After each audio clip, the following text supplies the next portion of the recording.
नमस्कार, मैं हूं श्रीनारायण तिवारी और आप देख रहे हैं नेशनल न्यूज।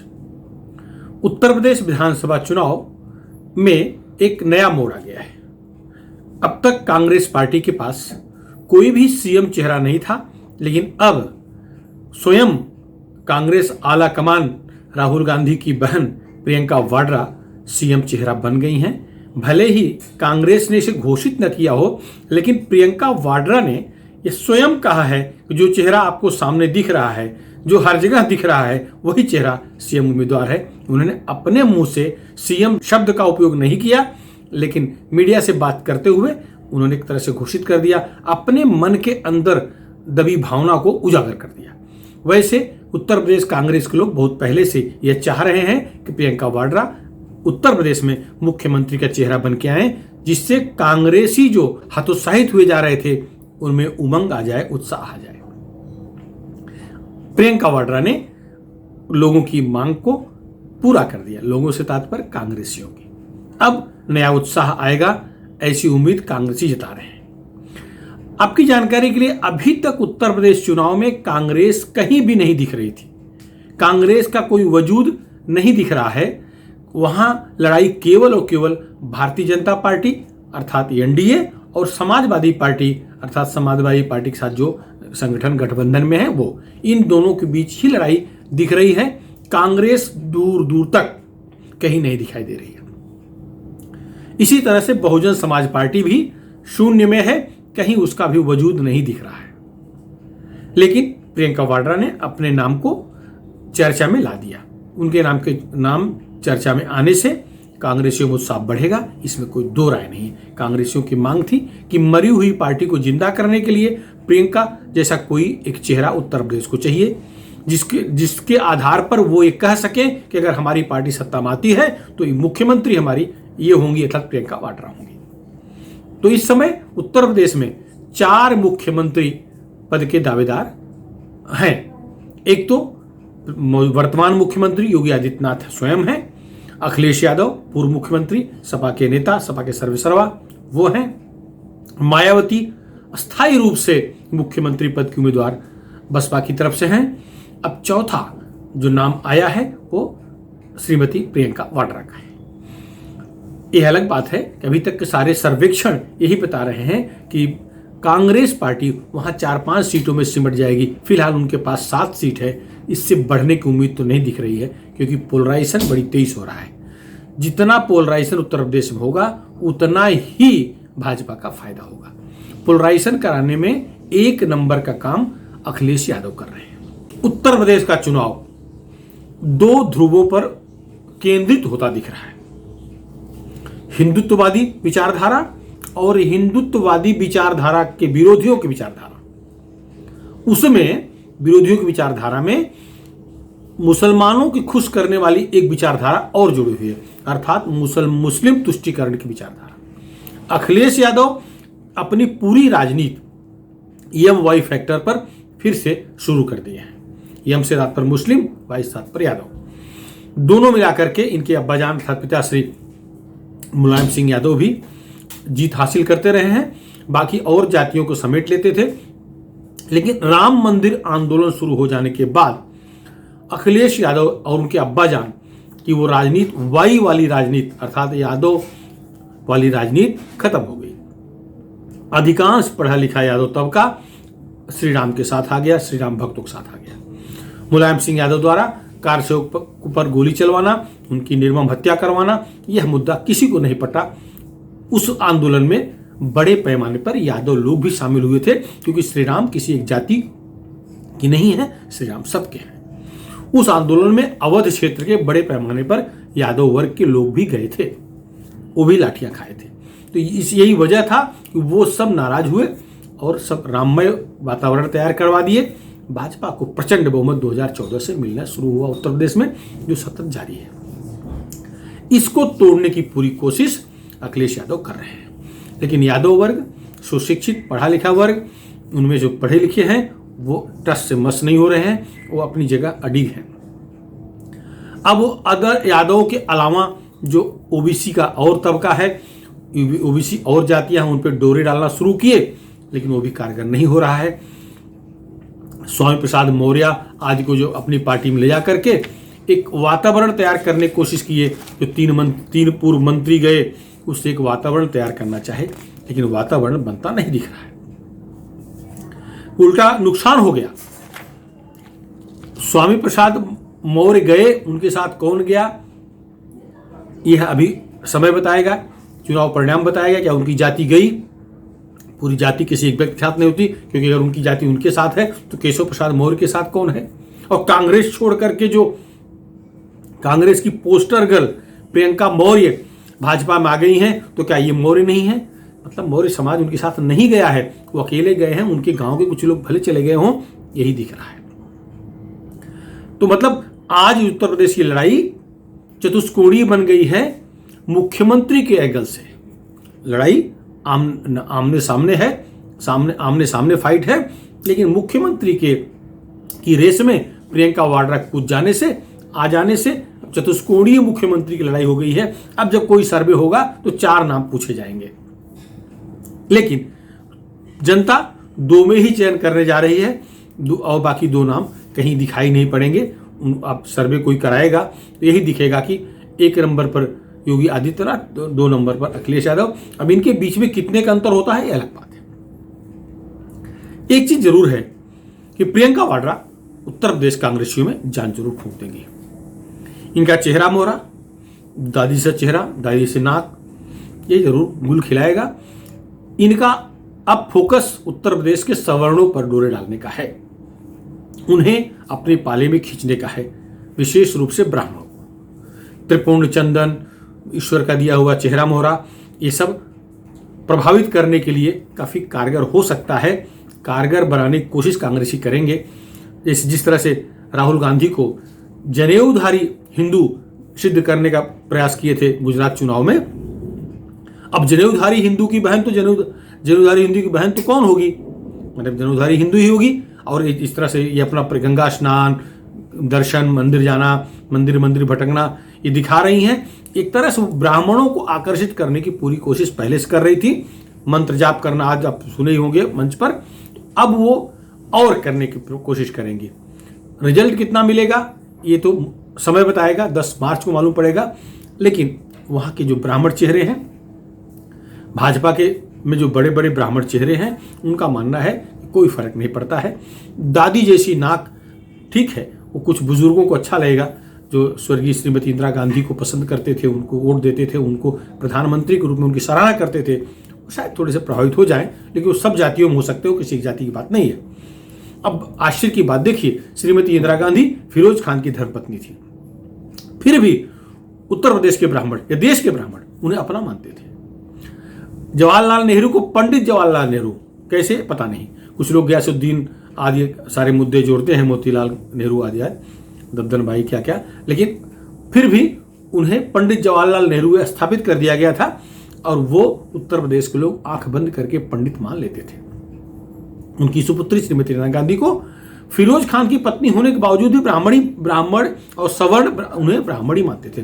राजपूत और ब्राह्मण उनके साथ थे, हरिजन बड़े पैमाने पर थे। यही तो वजह था कि हरिजन, ब्राह्मण और ये मुस्लिम वोट मिल करके उनका एक क्षेत्र राज चला। अब वही गणित लगाने की कोशिश प्रियंका वाड्रा उत्तर प्रदेश में करेंगे। ईश्वर का दिया चेहरा मोहरा काम आएगा। लोग, दादी जैसा चेहरा इनका है, दादी से नाक इनकी है, दादी से हेयर स्टाइल है। खाली दादी से कपड़ा नहीं पहनते, साड़ी की स्टाइल दादी जैसा सफेद नहीं है, बस उतना अंतर है, बाकी दादी से दिखाने की पूरी कोशिश कर रही है। और जनेऊधारी हिंदू की बहन है ही है, और संस्कृत श्लोक कुछ याद कर ली हैं। तो ये इनके आने से रोचकता बढ़ गई है, रुचि बढ़ जाएगी, देश की मीडिया का फोकस बढ़ जाएगा।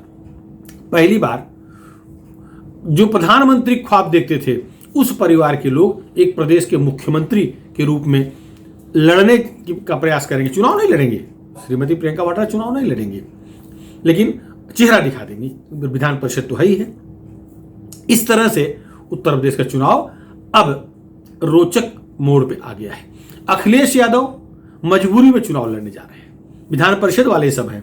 श्रीमती मायावती, अखिलेश यादव, योगी आदित्यनाथ इससे पहले विधान परिषद के मार्फत मुख्यमंत्री बनते थे, पहले मुख्यमंत्री बन जाते थे, विधान परिषद सदस्य बन करके वो कानूनी खानापूर्ति कर लेते थे। योगी आदित्यनाथ चुनाव लड़ने का फैसला किए। भाजपा ने गजब गणित लगा दिया, योगी आदित्यनाथ को विधानसभा चुनाव लड़ने का ऐलान कर दिया। पहली सूची जारी करते समय ही कह दिया कि योगी आदित्यनाथ विधानसभा चुनाव लड़ेंगे। उसके बाद इस सवाल खड़ा हो गया, जब उधर कैप्टन लड़ रहा है तो इधर भी कैप्टन लड़ना चाहिए, ऐसी मांग सपा वाले भी करने लगे। कार्यकर्ताओं में जोश भरने के लिए आवश्यक बन गया था। इसलिए अखिलेश यादव पहले बोले आजमगढ़ से लड़ेंगे, लेकिन आजमगढ़ उनके लिए सुरक्षित नहीं लग रहा है। गोरखपुर आजमगढ़ का पड़ोसी जिला है। मुख्यमंत्री योगी आदित्यनाथ काम इतना बोल रहा है पूर्वांचल में कि उसे कोई काट नहीं है। अखिलेश के पूरे काम काज का जो ब्यौरा लेखा जोखा पूर्वांचल में चर्चा में है वो गुंडई का है। समाजवादी पार्टी के राज्य में, समाजवादी पार्टी के पूरे कार्यकाल में, मुलायम सिंह का कार्यकाल हो या अखिलेश कार्यकाल हो, केवल और केवल गुंडई होती थी। इस बात को वहां की जनता बखूबी जान रही है। सर्वाधिक दुराचार एक जाति के लोग पूर्वांचल में ही करते थे, खैर पूरे प्रदेश में करते थे, लेकिन पूर्वांचल के लोग बहुत पीड़ित थे, बहुत प्रभावित थे। उनको अभी भी वो गुस्सा उनका गया नहीं है। अखिलेश यादव अगर वहां लड़ने जाते तो निरहुआ उनके सामने फिर कूदता, और अखिलेश संभव था वो अखिलेश सीट न जीत पाते, क्योंकि योगी आदित्यनाथ का लड़ना, योगी मोदी जोड़ी, डबल इंजन सरकार की लालच, भरपूर काम, पूर्वांचल की सड़कें, काशी विश्वनाथ कॉरिडोर का मामला जिस तरह से बना है, सब ये सारे मुद्दे ऐसे हैं कि पूर्वांचल से अखिलेश का जीतना मुश्किल था। डर गए, वो डर के मारे भागे। मैनपुरी अपने पिताजी के संसदीय क्षेत्र का एक करहल विधानसभा क्षेत्र है जो यादव बहुल क्षेत्र है, वहां से चुनाव लड़ने का फैसला किए हैं। मुख्यमंत्री के एक दावेदार, वर्तमान मुख्यमंत्री योगी आदित्यनाथ गोरखपुर से लड़ रहे हैं, और जो विपक्ष की ओर से मुख्यमंत्री को उम्मीदवार कहे जा रहे हैं, माने जो संगठन की बात कर रहा हूं, जो सपा के साथ हैं, वो अखिलेश यादव करहल से लड़ने जा रहे हैं। करहल 3.5 लाख मतदाताओं का क्षेत्र है। 3.5 लाख मतदाता, उसमें करीब 1,35,000 के आसपास यादव हैं। मतलब करीब 38% से 40% यादव हैं उस विधानसभा क्षेत्र में, और करीब 5% मुसलमान हैं। अगर केवल EMY फैक्टर ही वहां काम कारगर हो गया तो अखिलेश का टेंशन समाप्त, वो जीत जाएंगे। सुरक्षित सीट है। अखिलेश को वहां हरा पाना असंभव है। जैसे योगी आदित्यनाथ को हरा पाना असंभव है, वैसे अखिलेश को हरा पाना असंभव है। अब बात आई जो चैनल की तरफ से सर्वेक्षण कराया गया है, उसके मुताबिक भारतीय जनता पार्टी को, NDA गठबंधन को यूपी में 300 के आसपास, 290 के उससे ऊपर, 300 के बीच इतनी सीटें आज की डेट में मिल रही हैं। यह सर्वे तब हुआ था जब अखिलेश यादव के भाई की पत्नी अपर्णा यादव भाजपा में नहीं गई थी। अपर्णा यादव गई है मतलब 150 सीटों फर्क पड़ेगा ऐसा नहीं है, लेकिन जो संदेश जा रहा है कि यादव परिवार फूट पड़ गया है, अखिलेश यादव से उनका परिवार ही नाराज है, और अपर्णा यादव को मुलायम सिंह यादव का आशीर्वाद अर्थात मुलायम सिंह ने ही भेजा है। इस संदेश का असर यह होगा कि समाजवादी कुनबे में जो गिरावट शुरू हुई है और गिरेगी। शिवपाल यादव भी भाजपावासी हो सकते हैं, चुनाव के बाद भी हो सकते हैं, पहले भी हो सकते हैं। स्थिति यह बनती जा रही है कि अखिलेश जो 47 सीट पिछले विधानसभा चुनाव पाए थे, और अखिलेश यादव की और संगठन, वो 47 का आंकड़ा भी टिक पाएगा कि नहीं, मुश्किल लग रहा है, असंभव दिख रहा है। समाजवादी कुनबे में भगदड़ मच गई है। मुलायम सिंह यादव के समधी, उनके साढ़ू, सब लोग भाग भाग के भाजपा में जा रहे हैं। अखिलेश को हिटलर और टीपू सुल्तान आदि कहते हुए किसी की बात न मानने वाला नेता, ऐसा तुगलक, ऐसा उनको सब प्रमाणित कर रहे हैं, और यही बात भाजपा लोगों को समझाने में सफल हो रही है, सफल होती दिख रही है। कैराना से गुंडे को उतारना, वो जो कैराना क्षेत्र के हिंदुओं को पलायन करने पर मजबूर किया था, जिसके ऊपर 17 से अधिक आपराधिक मामले दर्ज हैं, गुंडा एक्ट तहत आरोपी है, उसे विधानसभा का टिकट देकर के समाजवादी पार्टी ने वहां उतारा, और जैसे ही वहां क्षेत्र में पहुंचा है उसे पुलिस उठा ली और गुंडा एक्ट जेल में है। अब चर्चा है कि उसकी बहन को ही, इकरा हसन को, वहां से चुनाव मैदान में उतारा जा सकता है। मतलब गुंडे की बहन को उतारें, गुंडा नहीं उतार पा रहे हैं, गुंडे की बहन उतार पा रहे हैं। और ये संदेश इस रूप में जा रहा है कि जो हिंदू विरोधी हैं, हिंदुओं की हत्या करने वाले हैं, हिंदू संहार करने वाले हैं, ऐसे लोगों को, ऐसे मुस्लिम लोगों को समाजवादी पार्टी प्रत्याशी बना रही है। और ये दिख रहा है, ये गलती एक नहीं, जो पहली लिस्ट समाजवादी पार्टी और RLD की जारी हुई थी, उसको अगर आप देखेंगे तो आप हैरान हो जाएंगे कि ये प्रत्याशियों की सूची है अथवा हज यात्रा करने वाली सूची है। उस सूची में लगभग 50% प्रत्याशी धर्म विशेष के हैं। कई बार लगता था कि हज यात्रियों की सूची है, हज यात्रा करके लौट आए हैं उनकी, या हज यात्रा पे जाने वाले हैं उनकी, माने इस तरह की सूची है। समाजवादी पार्टी और आरएलडी की। तो इससे संदेश क्या जाएगा? इससे तो उल्टा भाजपा का और फायदा हो जाएगा। और इस बात को भाजपा समझाने में सफल रही है, सफल होती दिख रही है। पश्चिमी उत्तर प्रदेश के जो जाट नाराज थे, जो किसान आंदोलन चक्कर में जाट नाराज थे, वो ये सूची देख करके और खफा है। मुजफ्फरपुर का दंगा सबको मालूम है, किस तरह से हिंदू बहु बेटियों के साथ दुराचार हुआ है, जाट की लड़कियां व्यभिचार की शिकार हुई हैं, जाट के बच्चे मारे गए हैं। इसके बाद अखिलेश के कार्यकाल में वो जेल में सड़े, उन्हीं की बहन बेटियों के साथ दुराचार हुआ, उनकी हत्याएं हुई, संहार हुआ, ऊपर से वही जेल में गए। अखिलेश सरकार थी, उससे नाराज हुए तो 2014 से लेकर के जाट एक तरफा भाजपाई बन गए। उनमें भेद डालने का काम अखिलेश करना चाह रहे थे, आरएलडी को अपने साथ ला करके कोशिश कर रहे हैं, लेकिन सफल होता नहीं दिख रहा है। ये सफलता मिलती नहीं दिख रही है। अमित शाह केंद्रीय गृह मंत्री उत्तर प्रदेश में चुनाव का प्रचार शुरू करने जाए तो कहां से जाए? अनुमान लगाइए, कैराना से। कैराना जो हिंदुओं को पलायन का केंद्र बन गया था, वहां के हिंदू घर छोड़ के भाग गए थे, आपको याद होगा। घरों के सामने ताला लगा था, यह मकान बिकाऊ है, ऐसे हजारों पोस्टर लगे थे। योगी के आने के बाद वो सब अपने घर पहुंचे हैं। वहां इतनी तगड़ी पुलिस व्यवस्था हो गई है कि जो भगा रहे थे वो भाग गए, जेल में गए, शमशान गए, कब्रिस्तान गए या ऊपर चले गए, लेकिन वो हिंदू जो भागे थे वो अपने घरों में आ गए हैं और खुश हैं। आप सब इसको देख रहे होंगे। तो जो मुद्दा है कैराना से अमित शाह का प्रचार की शुरुआत करने का, ये बहुत बड़ा संदेश है। पहले चरण में पश्चिम उत्तर प्रदेश का ही चुनाव है, तो अब प्रियंका वाड्रा कहां से गणित करेंगी ये तो नहीं समझ में आ रहा है। लेकिन दादी जैसी नाक, दादी से चेहरा मोहरा, दादी से जैसा डील डोल, दादी जैसा बाल, कुछ तो करामात करेगा। उससे फायदा किसका होगा ये आप अनुमान लगा सकते हैं कि जो भी करामात करेंगे, क्योंकि दादी जो है जिस नाक वाली प्रियंका वाड्रा, उस मौलाना से मिली है तौकीर रजा से, जो कह रहा है कि भारत का नक्शा बदल देंगे। अगर मुस्लिम लड़के हथियार उठा लेंगे, हिंदुओं को सर छुपाने के, जिंदा रहने के लिए जगह बचे कि नहीं, ये सोचना पड़ेगा। भारत बदल देंगे, माने हिंदुओं को कत्लेआम की बात करने वाले तौकीर रजा के साथ फोटो खिंचा रही हैं, उनसे सहयोग मांग रही हैं। तौकीर रजा कह रहे हैं कि हम उत्तर प्रदेश में कांग्रेस सरकार लाएंगे। तो ये एक संदेश और चला गया। समाजवादी पार्टी गुंडों के साथ, कांग्रेस हिंदुओं की हत्या करवाने, भारत का नक्शा बदल करने, भारत तोड़ने वाले की मंशा रखने वाले के साथ, वो भी मौलवी।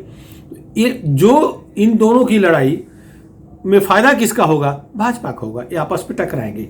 जितना मुस्लिम तुष्टीकरण करेंगे, जितना मुस्लिम पोलराइज करेंगे, उतना भाजपा को फायदा होगा। और अपने हैदराबाद वाले ओवैसी ये आई गए हैं, ये अखिलेश खेल बिगाड़ेंगे। कई बार तो ऐसा लगता है कि ओवैसी भाजपा के ही एजेंट हैं, क्योंकि वो भाजपा विरोधी जो इकट्ठा करना चाहते हैं मुसलमानों को, वो उसमें एक और सेंध मार देते हैं। अगर मुसलमान बंटते हैं तो फायदा भाजपा को होता है, मुसलमान पोलराइज होते हैं तो हिंदू पोलराइज होने का नया गणित शुरू हो जाता है, तो ये भाजपा का फायदा होता है। लेकिन इस चुनाव में फायदा किसका होगा, कितना होगा, यह तो 10 मार्च को दिखेगा। आज के माहौल में तो यही है कि जोगी बाबा का स्टार बुलंदी पर है। प्रियंका वाड्रा के आ जाने से अखिलेश यादव के लिए और गड्ढा खुदता दिख रहा है। मायावती चुपचाप पड़ी हैं। उनके लोग दावा कर रहे हैं कि बसपा के, बहुजन समाज पार्टी कार्यकर्ता, प्रत्याशी, उनके नेता सुमड़ी में काम कर रहे हैं, चुपचाप काम कर रहे हैं, एकदम साइलेंट रूप से काम कर रहे हैं, और वो गुल खिलाएंगे, सत्ता बनाएंगे। तो अगर वो कुछ करेंगे तो क्या करेंगे? उनका भी मुस्लिम तुष्टीकरण रहा है। उत्तर प्रदेश के जिस वर्ग पर बहुजन समाज पार्टी सत्ता लेने का सपना देखती थी, वह वर्ग लगभग 90% वो वर्ग भाजपा के साथ, प्रभु श्री रामचंद्र के सेवकों के साथ, काशी विश्वनाथ के भक्तों के साथ, श्री कृष्ण के भक्तों के साथ दिख रहे हैं। वो सब ईश्वर को मानने वाले, भगवान सत्यनारायण की पूजा सुनने वाले लोग हैं। तो वो अपने भगवान को ऐसे भूल जाएं किसी कहने पर, क्या गारंटी है कि भूल जाएंगे? 2014 से वो सब भाजपा के साथ थे, अभी भी यही दिख रहा है। क्योंकि बसपा के राज में उन्हें क्या मिला था जो भाजपा के राज में नहीं मिला? सर्वाधिक सुरक्षा आज दलित, शोषित, वंचित वर्ग को है। किसी की हिम्मत नहीं उन्हें गाली दे दे, किसी की हिम्मत नहीं उन्हें प्रताड़ित कर दे। और जितनी सरकारी योजनाएं हैं उनमें सर्वाधिक लाभार्थी दलित, शोषित, वंचित यही वर्ग है। मकान मिलने, सरकारी मकान, आवास, कैश खाते में आना, किसानों का जो वो मिलने वाला लाभ का जो लाभ मिलना, सब उनको मिला है। कोरोना काल में सबके घर में महीने में 2-2 बार राशन पहुंचा है लगातार, और मार्च अप्रैल तक जब तक संकट रहेगा ये मिलता रहेगा। शौचालय बने हैं, सबको मिले हैं, शौचालय तो अलग मुद्दा है, उनको बड़े पैमाने पर मिले हैं। बहुत सारे सवर्णों ने तो अपना पहले से बनवा लिया था तो उनको जरूरत नहीं थी, लेकिन ये बेचारे नहीं बनवाए थे, उनको आवास, शौचालय सब मिला। तो वो ये भूल जाए क्यों? मायावती को वोट दे करके वो क्या राजा बन गए थे कि भाजपा को वोट दे करके रंक बन गए हैं? ऐसा तो कुछ नहीं है। उनको जो सुविधाएं मिल रही थी वो मिल रही हैं, आगे भी मिलेंगी, तो वो क्यों भ्रमित होंगे? तो ये चुनाव काफी दिलचस्प होते जा रहा है प्रियंका वाड्रा के कूद पड़ने से, और उसमें रुचि बढ़ गई, लोगों को देखने का नजरिया बढ़ गया है कि अब क्या होगा इस चतुष्कोणीय मुख्यमंत्री के मुकाबले में, कौन एक नंबर पे आता है। ये तो आपको 10 मार्च को पता लगेगा। लेकिन जो मुझे लग रहा है, ये लग रहा है कि भाजपा कोई नुकसान नहीं है, नुकसान अखिलेश यादव हो रहा है। अखिलेश यादव डर गए हैं। एक तो ओवैसी का चक्कर, प्रियंका वाड्रा के आना, आजमगढ़ से न लड़के अपने पिताजी के संसदीय क्षेत्र जाके लड़ना पश्चिम उत्तर प्रदेश से, ये सब यही दिखा रहा है को डर गए। उन घर में फूट होना, अपर्णा यादव बाहर जाना, मुलायम सिंह यादव को, अपर्णा यादव को आशीर्वाद दिया जाना, ये सारे मुद्दे ऐसे दिखा रहे हैं अखिलेश के खेमे में बुरी तरह से भगदड़ मची हुई है, मायूसी दिख रही है, एकदम परेशान है लोग पराजय स्वीकार कर चुके हैं, ऐसे ही लग रहा है। फिलहाल इस मुद्दे पर इतना है। आपको क्या लगता है, क्या अखिलेश को मैनपुरी जाना आवश्यक था, या आजमगढ़ में हार का डर उन्हें सता रहा था इसलिए भागे? आपकी जो भी राय है आप हमारे चैनल के कमेंट बॉक्स में जरूर लिखें। और हाँ, यदि अभी तक आप हमारे चैनल नेशनल न्यूज चैनल को सब्सक्राइब न किए हों तो सब्सक्राइब जरूर कर लें। वीडियो पसंद आया हो तो इसे आप अपने मित्रों में जरूर शेयर करें। धन्यवाद।